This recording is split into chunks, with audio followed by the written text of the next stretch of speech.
ఓం శ్రీ గురుభ్యో నమః. ఓం శ్రీ గణాధిపతయ నమః. ఓం శ్రీ మాత్రే నమః. ఈరోజు మనము రాహు గ్రహము ఏ రాశులలో ఉంటే, ఏ భావాలలో ఉంటే ఎలాంటి ఫలితాలు ఇస్తారు, ఇది మనకి మేషం నుంచి మీనరాశి వరకు 12 రాశులలో రాహు జన్మ జాతకంలో ఎలాంటి రిజల్ట్స్ ఇస్తారు అనే దాని గురించి మనం తెలుసుకుందాము. కాకపోతే ఫస్ట్ మనకేంటంటే రాహు గ్రహం అసలు ఏం రిప్రజెంట్ చేస్తుంది, ఏం సిగ్నిఫై చేస్తుంది, రాహు యొక్క కారకత్వాలు ఏంటి, రాహు ఏ రాశులలో ఉచ్చనొందుతారు, నీచనొందుతారు, అండ్ కొన్ని ఫ్రెండ్లీ హౌసెస్ ఉంటాయి, అంటే మిత్రక్షేత్రాలు ఉంటాయి. సో అలాంటి హౌజెస్లో ఎలాంటి రిజల్ట్స్ ఇస్తారు అనే విషయాన్ని మనము తెలుసుకునే ప్రయత్నం చేద్దాము. జనరల్గా మనకి రాహు కారకత్వాస్ ఏంటి అంటే, రాహు వాయుతత్వం గల గ్రహం అన్నమాట. యాక్చువల్గా మనకి ఇది ఆకాశంలో మనకి 9 గ్రహాలు, అంటే రవి నుంచి శని వరకు 7 గ్రహాలు, అండ్ మిగతా యురేనస్, నెప్ట్యూన్ అండ్ ప్లూటో, ఈ గ్రహాలతో మనము కంపేర్ చేసుకుంటే ఇవి కంటికి కనిపించే గ్రహాలు. కాకపోతే మనకి రాహు అండ్ కేతు కలిపి మనకి ఛాయాగ్రహాలు అన్నమాట. అంటే మనకి నార్మల్గా ఆకాశంలో కనపడవు. సో కనపడకపోయినా కూడా లేనిది ఉన్నట్టుగా చూపించడమే రాహు కేతు గ్రహాల యొక్క విశిష్టత అన్నమాట. అండ్ ఈ 2 గ్రహాలు మనం స్పెసిఫిక్గా ఈ వీడియోలో రాహు గురించి తెలుసుకునే ప్రయత్నం చేద్దాము. రాహు గ్రహం ఏంటి అంటే లేనిది ఉన్నట్టుగా క్రియేట్ చేయడము, భ్రమలో పెట్టడము, భయాలు కల్పించడము, ఇలాంటివన్నీ కూడా రాహు కారకత్వాల కిందికి వస్తాయి. అలాగే మనకి ఇప్పుడు ప్రజెంట్గా చూసుకున్నట్లయితే మోడర్న్ టెక్నాలజీలో మనకి ఆర్టిఫిషియల్ ఇంటెలిజెన్స్ అనేది చాలా బూమ్ అవుతుంది కదా. ఈ వర్చువల్ రియాలిటీ, మనకి ఆర్టిఫిషియల్ ఇంటెలిజెన్స్ టెక్నాలజీ ఎంత మనము పై స్థాయిలోకి వెళ్తున్నా కొద్దికి చూసుకుంటే మనకి రాహు అంత ఎక్స్పాండ్ అవుతూ ఉంటుందన్నమాట. అండ్ రాహు ఏ భావాలలో ఏ రాశులలో ఉంటే ఛాయాగ్రహం కాబట్టి తనకంటూ ఒక స్పెసిఫిక్ ఆకారం అలాంటివి ఉండవు కాబట్టి ఏ రాశిలో ఉన్నా ఏ భావాలలో ఉన్నా వాటి యొక్క నేచర్ని తీసేసుకుంటూ ఉంటుందన్నమాట. ఫర్ ఎగ్జాంపుల్ ఒక గురుగ్రహంతో కలిసి ఉందనుకోండి, గురుగ్రహంతో కలిసి ఉన్నప్పుడు గురు కారకత్వాలు ఏంటి, గురు లక్షణాలు ఏంటి, దాన్ని బట్టి రాహు కూడా తనని తాను మార్చేసుకుంటూ ఉంటుందన్నమాట. సో ఏ గ్రహంతో కలిసి ఉంటే ఆ గ్రహ యొక్క కారకత్వాన్ని రాహు తీసేసుకుంటుంది. అండ్ ఇంకొకటి ఏంటంటే రాహుకి జనరల్గా ఫుల్ బాడీ ఉండదు అనమాట, పొట్ట భాగం వరకే ఉంటుంది. అండ్ కేతువుకి వచ్చేసరికి ఏంటంటే పొట్ట నుంచి కింది భాగం వరకు అంతా కూడా కేతు గ్రహం కిందికి వస్తుంది. జనరల్గా మనకి క్లాసిక్స్ ప్రకారం చూసుకున్నట్లయితే కనుక సర్పగ్రహాల కిందికి కూడా మనకి రాహు కేతుని విభజించడం జరిగిందనమాట. ఇప్పుడు అన్ని గ్రహాలు క్లాక్ వైజ్ డైరెక్షన్లో కనుక మూవ్ అవుతాయి, అంటే నార్మల్గా సంచారం చేస్తూ ఉంటే కనుక రాహు కేతు గ్రహాలు మాత్రము వక్రిగతిలో సంచారం చేస్తూ ఉంటారనమాట. అంటే మనకి గత జన్మలో చేసుకున్న పాపపుణ్య కర్మిక్ బ్యాగేజెస్ ఏవైతే ఉంటాయో అవి మనకి ఈ రాహు కేతు ప్లేస్మెంట్ని బట్టి మనం మళ్ళీ ఇంకొక జన్మ ఎత్తడానికి కారణం అవుతాయి అన్నమాట, రాహు అండ్ కేతు 2 గ్రహాలు కూడా. అందుకని మనకి జన్మజాతకం కనుక మనము దగ్గర నుంచి పరిశీలించినట్లయితే కనుక కొన్ని సాఫ్ట్వేర్స్ ప్రకారము అక్కడ ఒక చిన్న ఆర్ అనే లెటర్ రాసి ఉంటుంది, లేదా కొన్ని సాఫ్ట్వేర్స్లో ఏంటంటే బ్రాకెట్స్లో వేసి పెడతారనమాట. సో దీనికి అర్థం ఏంటి అంటే వక్రిగతిలో మూవ్మెంట్ ఉంటుంది, రెట్రోగ్రేడ్ మోషన్లో మూవ్మెంట్ ఉంటుంది ఈ రాహు కేతు గ్రహాలకి అని చెప్పేసి చెప్తూ ఉంటారు.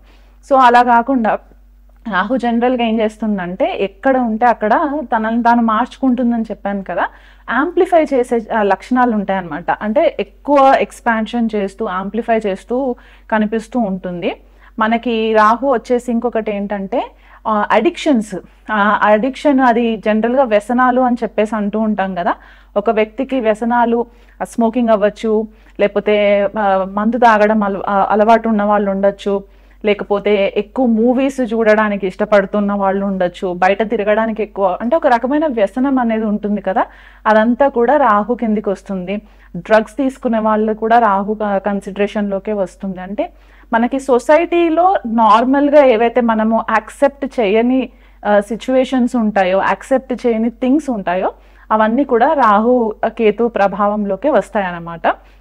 ఇంకొకటి ఏంటంటే స్కాండిల్స్. కొన్నిసార్లు మనము మనీ లాండరింగ్ స్కాండిల్స్ జరగడం చూస్తూ ఉంటాము, లేకపోతే అనుమానాస్పదమైన స్థితిలో ఉన్న వాళ్ళని చూస్తూ ఉంటాం కదా. ఇవన్నిటికీ కూడా రాహు కారణం అవుతారు. ఎక్కడో ఒక చోట వీళ్ళకి రాహు, కొన్ని గ్రహాలు రాహు నక్షత్రంలో ఉండడం కానీ, రాహు యొక్క వీక్షణ పడడం కానీ, లేకపోతే రాహు చేత వేరే గ్రహాలు కలిసి ఉండడం కానీ, ఇలాంటివి కనిపిస్తూ ఉంటూ ఉంటాయి.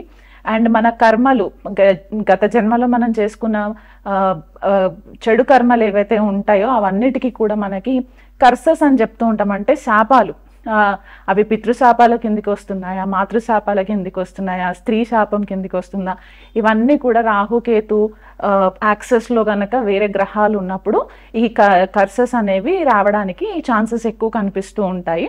అండ్ ఇంకొకటి ఏంటి అంటే జనరల్గా రాహు వృషభ రాశిలో ఉచ్చనొందినట్టు కొన్ని క్లాసిక్స్ చెప్తూ ఉంటారు.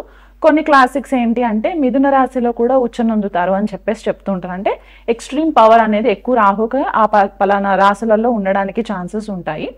అండ్ నీచనొందేది మాత్రము వృశ్చిక రాశి అని కొన్ని రాశులు వాళ్ళు కొన్ని క్లాసిక్స్ చెప్తూ ఉంటాయి. అండ్ ఇంకొకటి ఏంటంటే ధనుసు రాశి అని చెప్పేసి కొన్ని రాశులు చెప్తూ ఉంటాయి, కొన్ని క్లాసిక్స్ చెప్తూ ఉంటాయి అన్నమాట. సో దీన్ని బట్టి అంటే జనరల్గా భూతత్వ రాశులు ఏవైతే ఉంటాయో వృషభ రాశి, మనకి కన్యా రాశి, మకర రాశి, ఇలాంటి రాశులలో రాహు చాలా మంచి రిజల్ట్స్ ఇవ్వడానికి ఛాన్సెస్ ఎక్కువ ఉంటాయి. ఎందుకంటే రాహుకి ఆబ్సెషన్ ఉంటుంది, ఏదైనా సాధించాలంటే భౌతిక ప్రపంచం పైన ఆసక్తి ఎక్కువ ఉంటుంది, మెటీరియలిస్టిక్ లైఫ్ లీడ్ చేయడానికి ఇంట్రెస్ట్ ఎక్కువ ఉంటూ ఉంటాయి. కాబట్టి ఈ పర్టికులర్ రాశులు ఏవైతే చెప్పానో భూతత్వ రాశులు, దాంట్లో మంచి రిజల్ట్స్ ఇవ్వడానికి కనిపిస్తుంటుంది. మెడికల్కి వచ్చేసరికి ఏంటంటే మనం ఏదైతే మెడిసిన్స్ తీసుకుంటూ ఉంటాం, అంటే సిరప్స్ తీసుకుంటాం, టానిక్స్ తీసుకుంటాం కదా, బ్రౌన్ కలర్ బాటిల్స్లో ఉంటాయి, అవన్నీ కూడా రాహు కిందకే వస్తాయి. ఫార్మాస్యూటికల్ బిజినెస్ అంతా కూడా రాహు కిందకే వస్తాయి. కెమికల్ ఇండస్ట్రీ, కెమికల్ ఇంజనీర్స్, లేకపోతే మనకి ఏరోస్పేస్ ఇంజనీర్స్, ఏరోనాటికల్ ఇంజనీర్స్, స్పేస్కి రిలేటెడ్ అంటే మనకి నాసా ఫర్ ఎగ్జాంపుల్, లేకపోతే ఇస్రో, ఇలా వర్క్ చేసే ఇలాంటి ఆర్గనైజేషన్స్లో వర్క్ చేసే వాళ్ళందరికీ కూడా రాహు ఒక ఎనర్జీ చాలా ప్రామినెంట్గా ఉండడానికి కూడా మనకి కనిపించే ఛాన్సెస్ ఉంటాయి. సో ఇది బేసిక్ కారకత్వాస్ అన్నమాట. రాహు మేషరాశిలో ఉన్నా లేకపోతే రాహు లగ్నంలో ఉన్నా ఎలాంటి రిజల్ట్స్ ఇస్తాయి, వృషభ రాశిలో ఉంటే, ద్వితీయ రాశిలో ఉంటే ఎలాంటి రిజల్ట్స్ ఇస్తాయో నేను మీకు వివరిస్తాను.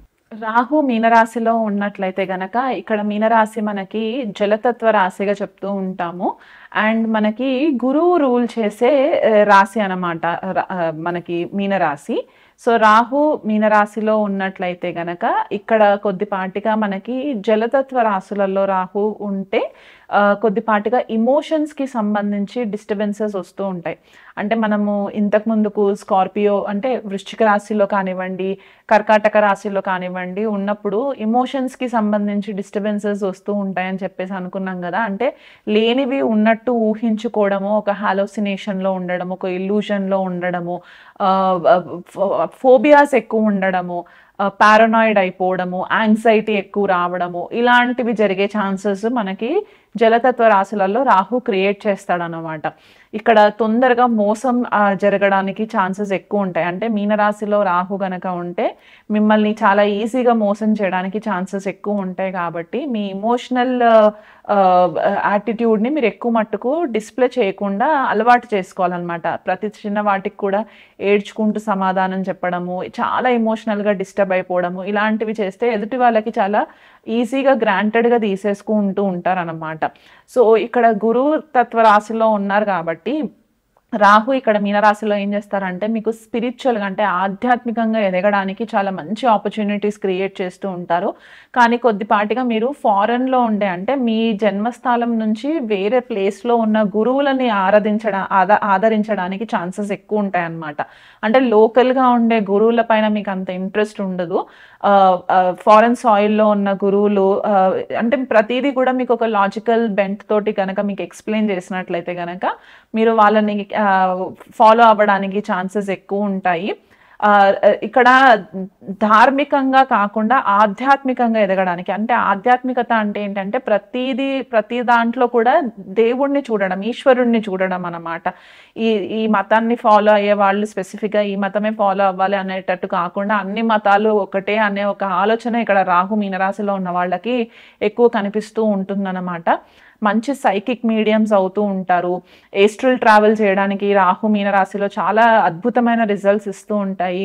అమ్మవారి సాధనలో ఉన్నప్పుడు మీకు మంచి కుండలిని జాగృతం అవ్వడము, అమ్మవారి సాధనల మార్గంలో ఉండడము, అలాగే సైకిక్ మీడియంస్ లాగా ఉండడము, వేరే డైమెన్షన్స్లో ఉన్న స్పిరిట్స్తో మాట్లాడగలిగే శక్తి రావడము, ఇలాంటివన్నీ కూడా రాహు మీనరాశిలో ఉన్నప్పుడు ఛాన్సెస్ ఎక్కువ ఉంటాయి అన్నమాట. స్పెసిఫిక్గా మనకి ఉత్తరాభాద్ర నక్షత్రము, రేవతి నక్షత్రంలో రాహు ఉన్నట్లయితే కనుక ఆస్ట్రాలజీ నేర్చుకోవడం అంటే జ్యోతిష్య విద్య నేర్చుకోవడము, తంత్ర విద్య నేర్చుకోవడము, అటువైపు వెళ్ళడానికి ఆసక్తి ఉండడము, ఏదైనా హయ్యర్ లెవెల్గా సబ్జెక్ట్స్ నేర్చుకోవడానికి, విజ్డమ్ పెంచుకోవడానికి, మెటాఫిజికల్ సబ్జెక్ట్స్ నేర్చుకోవడానికి రాహు చాలా మట్టుకు హెల్ప్ చేస్తారనమాట. రాహు స్పెసిఫిక్గా రేవతి నక్షత్రంలో ఉంటే కనుక ఈ జన్మ జాతకంలో వీళ్ళు ఎక్కువ మట్టుకు ఫారిన్ కంపెనీస్కి వర్క్ చేయడము, రాహు మహాదశ అంతర్దశ మొదలైన వెంటనే వీళ్ళు వాళ్ళ జన్మస్థలం వదిలేసి దూరదేశ ప్రయాణాలు చేయడానికి కూడా చాలా ఆస్కారాలు ఎక్కువ కనిపిస్తూ ఉంటాయి. వీళ్ళు ఎంత జన్మస్థలానికి దూరంగా ఉంటే వీళ్ళకి అంత ఫేవరబుల్ రిజల్ట్స్ రావడానికి ఛాన్సెస్ ఎక్కువ ఉంటాయి. రాహు మీనరాశిలో ఉన్నప్పుడు జలాశయాలకి దగ్గరగా ఉండే ప్రయత్నం చేసుకోండి. జన్మ జాతకంలో రాహు మీనరాశిలో ఉంటే, అంటే మనకి సముద్ర తీరాన ఉండడం అనమాట. అక్కడికి దగ్గరగా ఉన్నప్పుడు ఏమవుతుందంటే మీ ఇంటర్నల్ ఇమోషన్స్ కొద్దిపాటిగా మీకు రెస్ట్లెస్నెస్ క్రియేట్ చేయకుండా, యాంగ్జైటీ, మెంటల్ కన్ఫ్యూజన్ క్రియేట్ చేయకుండా ఒక మంచి హీలింగ్ ఎనర్జీని మీకు ఇవ్వడానికి, దానివల్ల మీరు ఎదుటి వాళ్ళకి హీల్ చేయడానికి కూడా ఈ రాహు మీనరాశిలో ఉన్నప్పుడు పాసిబిలిటీస్ ఎక్కువ కనిపిస్తూ ఉంటుంది. చారిటీ వర్క్ ఎక్కువ చేస్తూ ఉంటారు, ఎన్జిఓస్కి వర్క్ చేయాలన్న ఆలోచన చేస్తూ ఉంటారు, చైల్డ్ కేర్ సైకాలజిస్ట్లు అవ్వడానికి కూడా వీళ్ళకి ఎక్కువ మట్టుకు ఛాన్సెస్ ఉంటాయి. సో ఈ రాహు మీనరాశిలో ఉన్నప్పుడు మనకి సర్పదోషం కూడా ఏర్పడడానికి ఛాన్సెస్ ఉంటుంది, అంటే నాగదోషం ఏర్పడడానికి అనమాట. సో అలాంటి వాళ్ళు ఎవరైనా జన్మజాతకంలో రాహు మీనరాశిలో ఉంటే గనక మీకు దగ్గరలో ఉన్న ఆస్ట్రాలజర్స్ని కాంటాక్ట్ అవ్వచ్చు, లేదా మమ్మల్ని కాంటాక్ట్ అయినా సరే మేము కూడా గైడ్ చేస్తాము. మీరు ఖచ్చితంగా మీరు నాగ ప్రతిష్ఠ చేయించుకునే ప్రయత్నం చేసుకోండి. అది మీ దగ్గరలో ఏ లొకాలిటీలో అయినా సరే మీ దగ్గరలో ఉన్న అయ్యగారిని కనుక్కుంటే వాళ్ళు పూజా విధానం మీకు ఎక్స్ప్లెయిన్ చేస్తారు. రాహు మీనరాశిలో ఉన్న వాళ్ళు స్పెసిఫిక్గా ఇది నాగ ప్రతిష్ఠ చేయించుకునే అవకాశం ఉంది కాబట్టి అది చేయించుకోవాలి మీరు. నాగదోషం నుంచి మీకు ఇంకా డిస్టర్బెన్సెస్ రాకుండా ఉండడానికి కూడా ఫేవరబుల్గా ఉంటుంది. సర్పసూక్త పారాయణం చేయించుకోవడము, సర్పదేవత ఆలయాలు విజిట్ చేయడం, స్పెసిఫిక్గా మంగళవారం రోజు గనక, గురువారం రోజు గనక మీరు సర్పదేవత ఆలయాలు గనక విజిట్ చేసినట్లయితే సర్ప గాయత్రి మంత్రం అని మనకి గూగుల్లో కూడా దొరుకుతుంది, అది కూడా మీరు పారాయణం చేసుకున్నట్లయితే మీకు ఇంకా చాలా మంచి రిజల్ట్స్ రావడానికి ఆస్కారం ఉంది.